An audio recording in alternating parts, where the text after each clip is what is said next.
I'm picking some sorrel and I'm going to be making something special. The process of making the sorrel juice and jam. So ahead of time, I had set on some water on the stove and added some ginger, and then I let the ginger boil for about 15 minutes.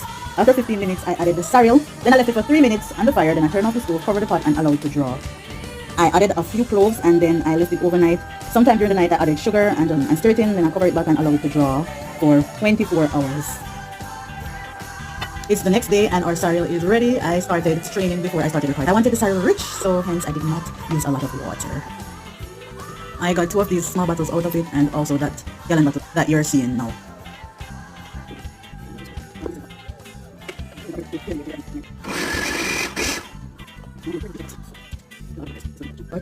And I'm going to do it. So now that I get it to the consistency, remember, if you haven't subscribed yet, please hit the subscribe button.